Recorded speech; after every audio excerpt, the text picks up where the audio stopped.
Welcome दोस्तों।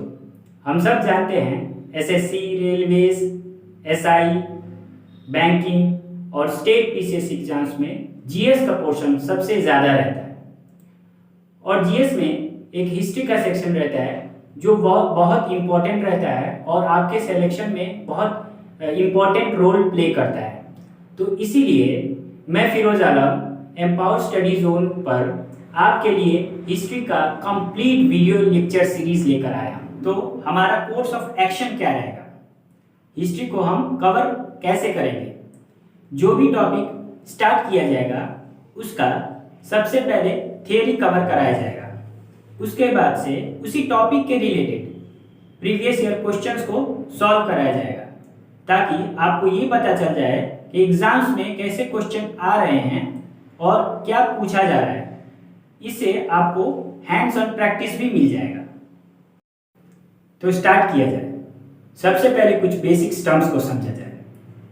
History एक Greek word से लिया गया है, ग्रीक वर्ड हिस्टोरिया से।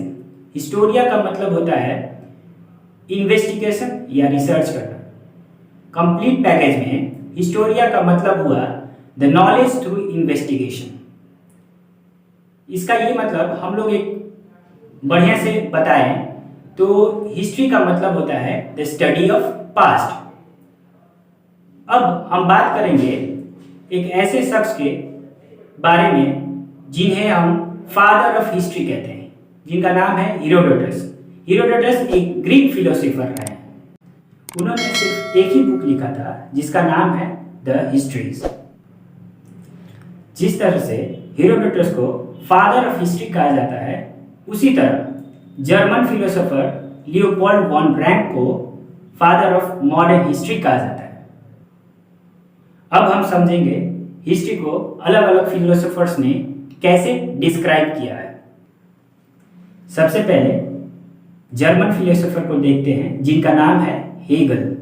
इन्होंने कहा था हिस्ट्री रिपीट्स इटसेल्फ, यानी इतिहास खुद को दोहराती है। अब हम देखते हैं एक दूसरे फिलोसोफर को जिनका नाम है कार्ल मार्क्स। उन्होंने हेगल के कहे हुए स्टेटमेंट में कुछ और एक्स्ट्रा ऐड कर दिया। उन्होंने कहा history repeats itself, first as tragedy and second as farce. इतिहास खुद को दोहराती है, पहले ट्रेजेडी की तरह और दूसरी बार में मजाक की तरह। अब हम बात करते हैं डेटिंग सिस्टम का, जिसमें हम बीसी और एडी को समझेंगे। बीसी से कहने का मतलब है बिफोर क्राइस्ट, यानी ईसा मसीह के जन्म से पहले की बात। और एडी का मतलब है एनो डोमिनी। एनो डोमिनी मतलब होता है in the year of Lord. BC के कुछ एग्जांपल्स देखते हैं, जैसे अलेक्जेंडर का जन्म 356 बीसी में हुआ और उनका मृत्यु 323 बीसी में हुआ। तो आप कहेंगे कि ये कैसे पॉसिबल है, 356 में जन्म होता है और मृत्यु 323 में, ये उल्टा कैसे पॉसिबल है? जी हाँ, बीसी जो बिफोर क्राइस्ट का कैलेंडर है वो ऐसे ही उल्टा चलता है। ठीक है, जैसे इंटीजर्स हुआ हमारा, इंटीजर्स का अगर हम नंबर लाइन पर देखते हैं -2 से बड़ा क्या है, -1 है। ठीक है, तो इसी तरह 325 के बाद जो अगला ईयर आने वाला होता है वो 324 होता है। 324 के बाद से अगला साल 323 बीसी रहता है। इस तरह से बीसी का कॉन्सेप्ट है। अब बात करते हैं एडी की, एनो डोमिनी या फिर in the year of Lord. ये एक नॉर्मल ईयर है। जैसे नॉर्मली 1 के बाद 2 आता है, 2 के बाद 3 आता है, तो इसी तरह 210 के बाद 211 आएगा, है ना। जैसे एग्जाम्पल की तरह हम देखते हैं 30 एडी में जीसस क्राइस्ट को क्रूसीफाई किया गया था, यानी उन्हें सूली पर चढ़ाया गया था। दूसरा एग्जाम्पल, शक कैलेंडर 78 एडी में स्टार्ट करवाया। किसने स्टार्ट करवाया? कुशन डायनेस्टी के कनिष्क ने स्टार्ट करवाया। ठीक है, तो ये बात था हम लोग का बीसी और एडी के बारे में। टाइम रिलेटेड कुछ और कॉन्सेप्ट को समझते हैं। फर्स्ट है डिकेड, यानी दशक, जिसे हम 10 ईयर पीरियड को डिकेड कहते हैं। दूसरा है फर्स्ट हाफ ऑफ सेंचुरी, मतलब पहला हाफ, 0 to 50 ईयर्स को फर्स्ट हाफ कहा जाएगा। सेकेंड हाफ ऑफ सेंचुरी यानी सेकेंड हाफ, 50 से लेकर के 100 ईयर्स के पीरियड को हम सेकेंड हाफ कहते हैं। सेंचुरी, कंप्लीट 100 ईयर को सेंचुरी कहते हैं। मिलेनियम, मिलेनियम 1000 पीरियड को 1000 ईयर ऑफ पीरियड को मिलेनियम कहते हैं। अब आइए समझते हैं सेंचुरी को। तो सेंचुरी ईयर कैसे शुरू होता है, जैसे एग्जाम्पल के तौर पर मैंने कहा 16th सेंचुरी, तो 16th सेंचुरी कौन से साल से शुरू होता है, जैसे 1501 से लेकर के 1600 तक ये आपका 16th सेंचुरी है। अगर मैं बात करता हूँ 20th सेंचुरी मतलब 20वीं सदी, तो 20वीं सदी 1901 से लेकर के 2000 तक आपका 20th सेंचुरी है, यानी 20वीं सदी है। तो हम 21st सेंचुरी में जी रहे हैं, तो हमारा ईयर 2001 से शुरू होता है और 2100 पे ख़त्म होता है। अब हम बात करते हैं कैलेंडर्स की। आज के डेट में जो हम कैलेंडर यूज़ कर रहे हैं उसे हम ग्रिगोरियन कैलेंडर कहते हैं, जिसमें मंथ्स के नाम कुछ ऐसे हैं, जनवरी, फरवरी, मार्च, अप्रैल, मई एक्सेट्रा। तो ये कैलेंडर कैसे डेवलप हुआ उसको देखते हैं। पहले कैलेंडर्स जूलियन कैलेंडर्स के नाम से जाने जाते थे।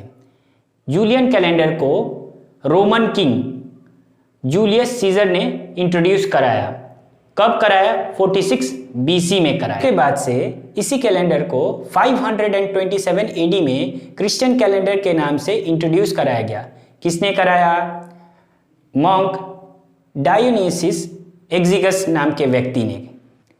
फिर बाद में 1582 AD में रोमन पोप ग्रिगोरी 13 ने क्रिश्चियन कैलेंडर को मॉडिफाई करवा करके एक नया कैलेंडर को इंट्रोड्यूस कराया, जिसका नाम है ग्रिगोरियन कैलेंडर, जो आज के डेट में हम यूज़ करते हैं। अलग अलग एराज में अलग अलग कैलेंडर यूज़ किया जाता था, जैसे विक्रम संवत, शक संवत, गुप्त संवत, हिजरी एक्सेट्रा।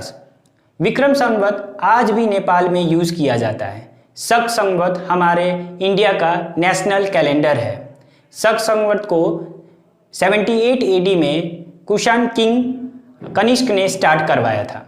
और हिजरी जो आज भी इस्लामिक कंट्रीज़ में यूज़ किया जाता है।